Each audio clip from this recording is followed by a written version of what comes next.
안녕하세요. 주식 전한 남자입니다. 한국을 대표하는 세계적인 반도체 강자 삼성전자가 지금은 어려움 겪고 있다. 이건 다들 알고 계신데 새해를 맞아서 지금 상황 어떤지 앞으로의 가능성이 어떻게 될지 아주 빠르게 알려드리겠습니다. 삼성전자는 24년 4분기의 영업이익이 7조 원대라고 예상이 되는데요. 이게 그 전분기보다는 23% 감소가 된 거죠. 그 가장 큰 이유는 아시는 것처럼 반도체 사업의 부진입니다. 현재 삼전의 주력인 D램의 가격이 1년 동안 25% 하락하고 낸드 플래시는 반토막이 되면서 이 수익성이 크게 악화가 됐어요. 여기에 스마트폰과 디스플레이 사업까지 악재가 겹치면서 전체적인 실적이 크게 하락했습니다. 여기에 더불어서 앞으로의 먹거리가 돼줄 이 HBM 고대역폭 메모리 시장에서도 현재 뒤처져 있다는 평가인데 결국 HBM 기술력 회복 그리고 파운드리 가동률 증가가 삼전의 최대 숙제인 거죠. 이런 이유로 증권사에서는 지금 삼성전자의 목표 주가를 하향 조정을 했습니다. 신한투자증권에서는 기존 대비 14% 낮춘 77,000원으로 삼전을 평가했어요. 그럼 미래는 어떠냐? 다행히도 25년대부터는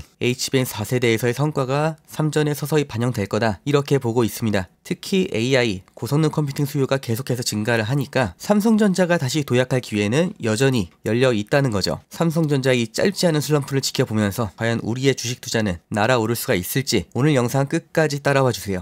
주식 투자 인구수가 1,400만 명이 넘는다고 합니다. 대한민국 사람 4명 중에서 1명은 주식 투자를 한다는 거고 사실상 어른 중에서 절반은 주식 투자를 한다는 거죠. 이 대한민국 사람들이 다들 주식을 하는 이유가 뭘까요? 주식 투자가 폭발적으로 늘기 시작한 시점 이 코로나 팬데믹 때부터였죠. 이게 뜻하는 건 하나입니다. 불안이죠. 일자리에 대한 불안, 미래 소득에 대한 불안, 스스로 대비하지 않으면 안 된다는 이 조급함, 그리고 아무리 열심히 일해도 10년, 20년을 일해도 우리는 집 한 채 사지 못한다. 이런 박탈감 때문에 원금 손실이라는 리스크를 감안하고서 주식시장에 아무것도 모른 채 맨손으로 뛰어든 겁니다. 다들 노력은 했다고 생각하죠.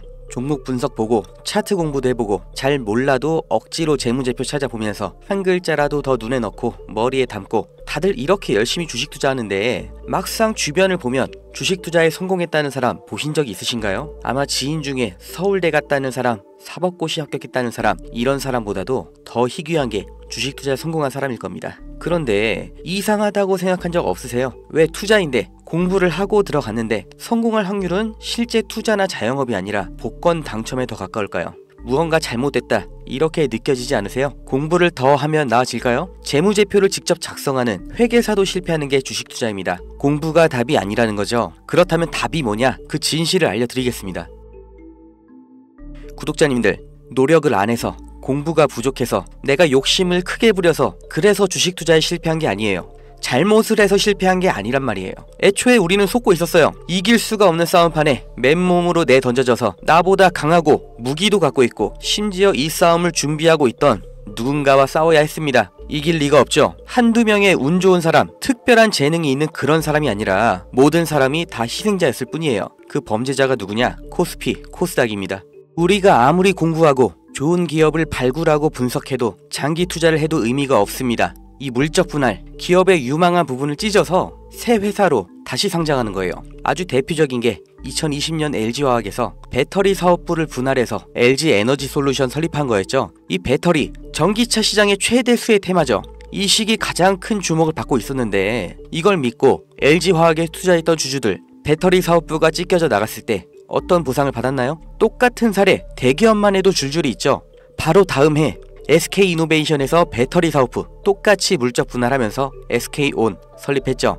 SK의 미래를 책임질 주요 사업인데 이걸 알고 미리 SK이노베이션에 투자한 통찰력 있는 똑똑한 주주는 배신을 당한 겁니다. 또 카카오톡이라는 메신저를 플랫폼으로 활용해서 카카오페이, 카카오뱅크 전부 성공을 시켰죠. 그런데 카카오페이, 카카오뱅크 각각 따로 물적 분할을 해버렸어요. 카카오의 주주들은 뭐가 된 거죠? 내가 갖고 있는 주식에서 가장 중요한 부분이 그냥 찢겨져 나간 거예요. 손해는 개미가 봤죠. 오너는 손해를 봤나요? 전혀 아니죠. 만원짜리 한 장이었던 게 1,000원짜리 10장이 됐을 뿐이에요. 오히려 나눠먹기, 돌려쓰기 더 편해진 거죠. 일반 주주들, 개미들만 일방적으로 당하는 겁니다. 어떻게 이렇게 뻔뻔하게 할 수가 있어요? 미국에서 이런 짓 하면 박살납니다. 미국 세법에 섹션 355라는 게 있습니다. 물적 분할의 조건을 다른 거예요. 여기 써있죠. 디스트리뷰션, 분할, 스탁, 주식과 증권을 나눌 때 분할을 할 때 어떻게 해야 되냐? 실질적인 사업 목적이 따로 있어야 되고 최소 5년 이상 독립적으로 운영을 하고 있었어야 되고 자회사 80% 이상의 통제권을 갖고 있어야 되고 분할된 주식도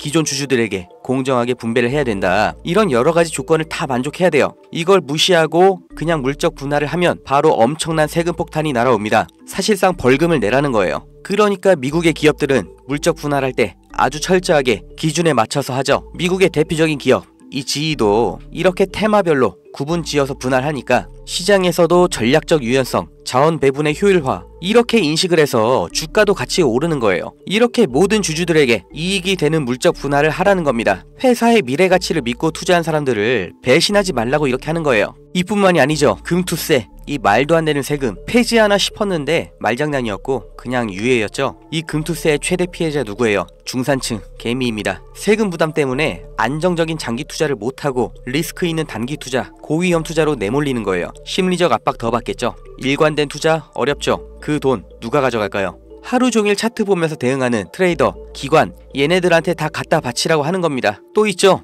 분식회계는 어때요? 개미들이 아무리 기업 분석하고 재무제표 찾아보고 PER, ROE 따지면 뭐해요? 이게 진실인지 아닌지 아무도 보장을 못해주죠. 분식 회계를 저질러도 그 처벌이 너무나 낮기 때문에 아예 세계에서 한국 주식을 저평가하는 겁니다. 다들 들어보셨죠? 코리아 디스카운트. 이게 얼마나 부끄러운 말이에요. 한국 거는 그냥 낮춰본다는 거예요. 미국에서 엔론 사태 벌어졌을 때는 CEO가 24년형, 우리나라에서 대우 사태 때는 형 집행정지, 대통령 특별사면, 대한민국의 모든 상장 기업에 세력이 안 붙은 종목이 없다고 하죠. 저라도 돈이 많으면 주식으로 이렇게 장난치겠어요. 무조건 이기는 게임이잖아요. 있는 사람, 가진 사람들끼리 알아서 판 짜서 해먹고 개미들은 아무리 노력해도 결국 당할 수밖에 없는 이 불합리한 콜로세움, 이게 코스피, 코스닥의 정체입니다. 이 짜여진 판에서 개미가 혼자 준비해봤자 그냥 먹잇감이에요. 그럼 우리는 어떻게 해야 되냐? 그 답을 알려드리겠습니다. 들어오세요. 트럼프가 당선 확정되고 제가 무슨 주식을 샀는지, 환율이 1450원 찍으면 제가 무슨 종목 들어갈 건지 이 안에서 다 보여드립니다. 증명은 제가 할 거고 눈으로 보시고 따라오시면 됩니다. 종목 빼가는 유료방 업자인지 구독자님 맞는지 문자로 확인만 할 거고요. 유료 아닙니다.